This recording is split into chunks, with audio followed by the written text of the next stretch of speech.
Good morning, all of you. I am Archana Goyal, working at Department of Computer Science Engineering, Aryabhatta College of Engineering and Research Center, Ajmer. My today's lecture is on real-time system. What is a real-time system? Real-time system वो system होती है जो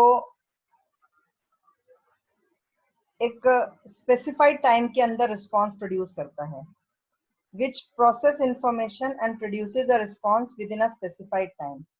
वो time पूरा होने के बाद अगर हमें रिजल्ट मिले तो उस रिजल्ट का कोई मीनिंग नहीं है, तो हम उसको फेलियर मानते हैं। तो वो सिस्टम्स जो एक स्पेसिफाइड टाइम पीरियड के अंदर हमें रिजल्ट प्रोवाइड करे, such systems are called real time system.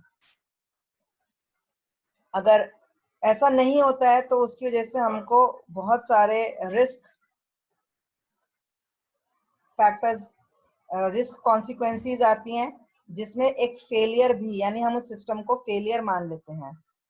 Real time system real time के साथ कंस्ट्रेंट रहता है, यानी कि पर्टिकुलर टाइम पीरियड के अंदर ही उसको काम करना है, उसके अलावा उसको उसका कोई मतलब नहीं है।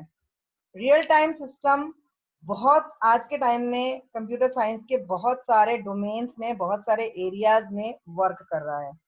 रियल टाइम के अंदर सिस्टम के बिहेवियर की करेक्टनेस बहुत जरूरी होती है। जो करेक्टनेस है वो ना सिर्फ लॉजिकल रिजल्ट्स पर बेस्ड होती है, बल्कि उसके अंदर एक फिजिकल इंस्टेंट भी होता है जो उन रिजल्ट्स को प्रोड्यूस करने में हेल्प करता है। रियल टाइम सिस्टम एक फिजिकल टाइम के अंदर एक स्टेट से दूसरे स्टेट में चेंज होता है और अपने फंक्शन को परफॉर्म करता है। उस फिजिकल टाइम के अंदर ही उसको अपना रिजल्ट देना होता है। अगर वो टाइम ओवर हो जाता है और उसके बाद वो रिजल्ट मिलता है तो वो रिजल्ट नहीं माना जाता, उसको सिस्टम फेलियर मान लिया जाता है। तो इस तरह के सिस्टम्स को हम लोग रियल टाइम सिस्टम्स कहते हैं। तो जैसे for example a chemical reaction, a chemical reaction continues to change its state even after its controlling computer system has stopped. तो इस तरह के सिस्टम्स को हम लोग रियल टाइम सिस्टम्स कहते हैं। This is the basic model of real time system. इसमें एक सेंसर होता है जो हमें इनपुट लेने में हेल्प करता है। We will input the input conditioning unit with the help of input conditioning unit. input conditioning unit से input interface के थ्रू हम लोग input enter करते हैं। ये रियल टाइम कंप्यूटर के अंदर एंटर करता है और वहां से ये कंप्यूटिंग परफॉर्म करता है। और इसमें एक ह्यूमन कंप्यूटर इंटरफेस भी होता है जो इस रियल टाइम सिस्टम के साथ इंटरेक्ट करने के काम आता है, जिसको हम लोग ऑपरेट जिस इंटरफेस को हमारे ऑपरेटर्स ऑपरेट करते हैं। When real-time system computes with the help of the output interface, it will result back to the output conditioning unit, and this output conditioning unit gives the result to actuator, which gives us the result. These are the characteristics of real-time system. Real time system की characteristics हैं जिनके ऊपर हम एक real time system बनाते हैं। सबसे पहला और सबसे इंपॉर्टेंट कैरेक्टरिस्टिक होती है टाइम कंस्ट्रेंट, यानी कि हम रियल टाइम सिस्टम के साथ एक डेडलाइन एसोसिएट करते हैं जो हर एक टास्क को अलॉट होता है और हर टास्क उस डेडलाइन के अंदर ही काम करता है। दूसरा, न्यू करेक्टनेस क्राइटेरिया, जो कि उसकी लॉजिकल करेक्टनेस को चेक करने के अलावा टाइम को भी करेक्ट करने के काम आता है। दूसरा, एम्बेडेड, जनरली जो आरटीएस सिस्टम्स होते हैं वो एम्बेडेड इन नेचर होते हैं। नेक्स्ट हमारा होता है सेफ्टी एंड क्रिटिकलिटी, यानी कि अगर ये आरटीएस सिस्टम सेफ ना हो तो ये क्रिटिकल हो सकते हैं, यानी कि इन सिस्टम के जो फेलियर्स होते हैं वो हमें बहुत बड़े डैमेजेस को कॉज करा सकते हैं, यानी बहुत बड़े नुकसान पहुंचा सकते हैं। कंकरेंसी, आरटीएस के अंदर कंकरेंट डेटा प्रोसेस हो सकता है। डिस्ट्रीब्यूटेड एंड फीडबैक स्ट्रक्चर, जो आरटीएस होते हैं वो जनरली डिस्ट्रीब्यूटेड होते हैं, यानी कि द प्रोसेसिंग यूनिट और the input and output unit are distributed over a large area and इसमें एक फीडबैक स्ट्रक्चर होता है। टास्क क्रिटिकलिटी, यानी कि इसके अंदर हर टास्क की एक कॉस्ट फाइंड आउट की जाती है। ये कॉस्ट उसकी फेलियर और अनफेलियर डिफाइन करता है। तो बेसिकली टास्क क्रिटिकलिटी क्या होता है? The measure of cost of failure of the task. Customised hardware होता है आरटीएस का, यानी इसके लिए स्पेशल हार्डवेयर डिजाइन करना पड़ता है।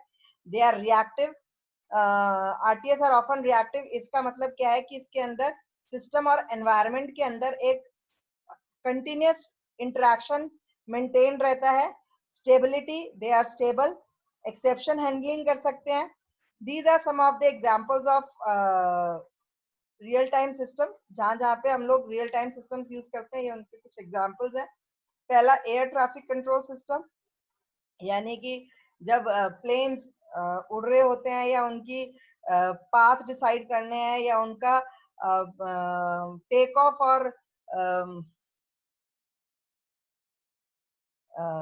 उतरना कंट्रोल किया जाता है, तो एयर ट्रैफिक कंट्रोल सिस्टम में यूज किया जाता है।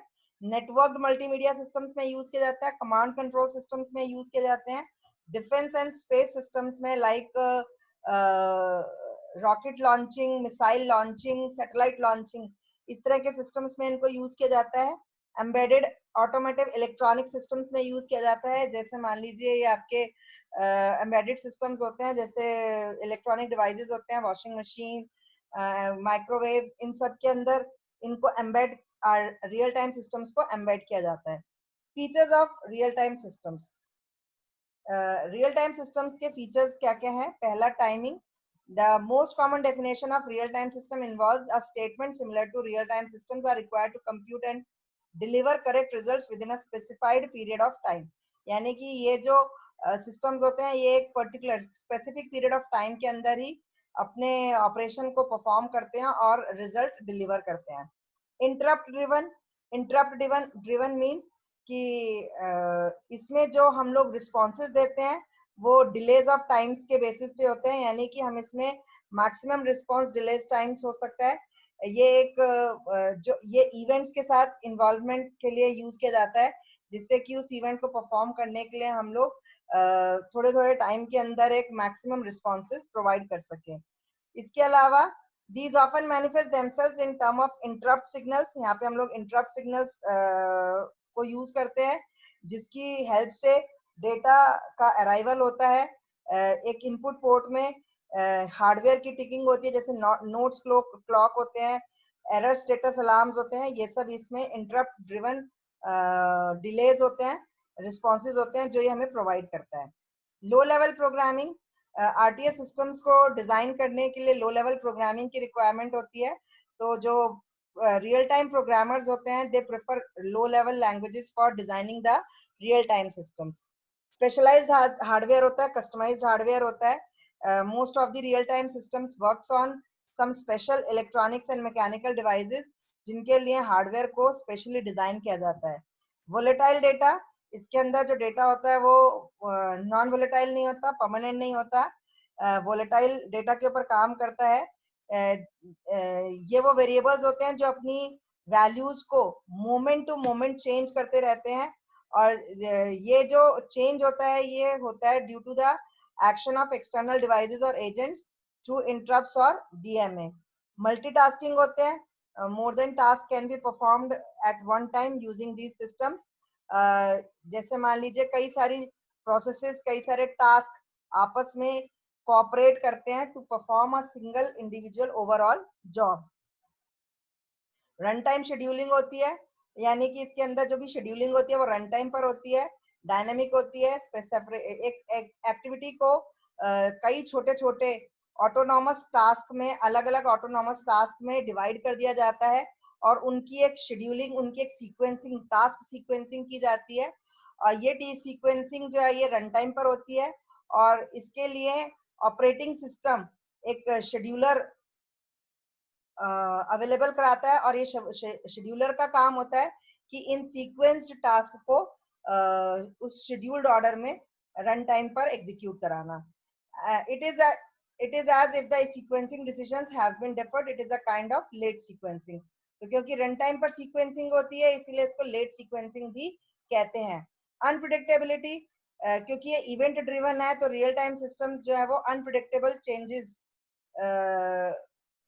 के साथ काम करते हैं, यानी अपने एनवायरनमेंट के अकॉर्डिंग ये ऐसे अनप्रिडिक्टेबल चेंजेस भी दे सकते हैं जो हम लोग प्रिडिक्ट नहीं कर पाते हैं। It is just not feasible to anticipate with 100% certainty. मतलब ये जो सिस्टम्स हैं ये 100% सर्टेनिटी के साथ फिजिबल नहीं होते हैं। All the permutations of situation which में arise. Types of RTS system, दो तरह के आरटीएस सिस्टम्स होते हैं, hard real time system and soft real time system. Hard real time systems वो सिस्टम्स होते हैं जो कभी भी अपने डेडलाइंस को मिस नहीं करते हैं, यानी कि ये हमेशा अपने टाइम कंस्ट्रेंट के साथ जुड़े रहते हैं और अपने टाइम कंस्ट्रेंट पे ही अपना टाइम कंप्लीट करते हैं। तो इस तरह के सिस्टम्स को हार्ड रियल टाइम सिस्टम कहते हैं। इन सिस्टम्स में अगर डेडलाइन मिस हो जाती है तो ये बहुत डिजास्ट्रस हो सकते हैं, बहुत डैमेजफुल हो सकते हैं। The usefulness of the result produced by hard real-time system decreases abruptly and may become negative if tardiness increases। यानी कि हार्ड टाइम रियल सिस्टम जो होते हैं वो उनका रिजल्ट का यूजफुलनेस डिपेंड करता है इस बात पे कि जो वो आउटपुट दे रहे हैं वो अगर एब्रप्टली डिक्रीज होता है या नेगेटिव होता है। ये कब होता है? जब टार्डिनेस इंक्रीज होती है। टार्डिनेस मतलब कि रियल टाइम सिस्टम ने अपने काम को कितना लेट कंप्लीट किया है with respect to its deadline. तो जैसे example flight controller system. Flight controller systems के अंदर hard real time systems use किए जाते हैं, क्योंकि फ्लाइट कंट्रोलर सिस्टम के अंदर जैसे फ्लाइट को हम कंट्रोल कर रहे हैं, अगर हम लोग ने कहा है कि अभी हमें 1000 फीट की ऊंचाई पे जाना है, लेकिन 1000 की फुट की ऊंचाई पे नहीं, जब हमने इसको कमांड दे दिया कि 1000 फीट की ऊंचाई पे चला जाए, लेकिन ये उस टाइम नहीं गया, बाद में गया, तो हो सकता है ये कॉज करे एक डिजास्टर को। सॉफ्ट रियल टाइम सिस्टम, इस तरह के सिस्टम्स होते हैं जो अगर कभी कभी अपने डेडलाइन को मिस करें तो भी उनके अंदर डिजास्टर के या डैमेज के चांसेस थोड़े से कम रहते हैं। यानी कि हम इनको कुछ प्रोबेबिलिटी के साथ अगर वो ऑकेजनली अपने डेडलाइंस को मिस करते हैं तो भी हम उनको एक्सेप्ट कर सकते हैं। यानी कि इनके अंदर डेडलाइंस को मिस करने पर ज्यादा डिजास्टर्स कॉन्सिक्वेंसेस या डिजास्टर्स प्रॉब्लम्स क्रिएट नहीं होती हैं। The usefulness of result produced by soft real-time system decreases gradually with the increase in tardiness। जैसे for example telephone switches. Telephone switches में अगर कोई प्रॉब्लम आ जाए और वो डेटा नेटवर्क को थोड़ा डिले करे, तो जो मैसेज है, जो कम्युनिकेशन है, वो अगर थोड़ा डिले भी हुआ तो उससे कोई ज्यादा प्रॉब्लम क्रिएट नहीं होती है। ठीक है, तो इस तरह के सिस्टम्स क्या कहलाते हैं? Soft real time systems. This is the difference between hard and soft real-time system. Hard real-time systems specially designed होते हैं उन काम टास्क के लिए जो गारंटेडली एक certain worst case time frame में के लिए डिजाइन किए जाते हैं। और सॉफ्ट रियल टाइम सिस्टम के अंदर टाइमिंग कंस्ट्रेंट होता है, लेकिन हमेशा सर्टेनिटी के साथ नहीं होता। हम उसमें उसके अंदर हम लोग थोड़ी बहुत अनसर्टेनिटी को भी लेके चल सकते हैं। Hard real time system guarantees that the deadline will consistently meet. यानी हार्ड रियल टाइम सिस्टम के अंदर ये गारंटी किया जाता है कि वो हमेशा अपनी डेडलाइन को मेट करेगा, लेकिन सॉफ्ट रियल टाइम सिस्टम के अंदर कभी कभी वो अपनी डेडलाइन को एक्सीड कर सकता है। हार्ड रियल टाइम सिस्टम उन प्रोजेक्ट्स के लिए यूज किया जाता है जहाँ पे सेफ्टी सिस्टम्स होते हैं या ऐसे सिस्टम्स होते हैं जिनमें बहुत ज्यादा इन्वेस्टमेंट यूज की जाती है और जिनका फेलियर बहुत ज्यादा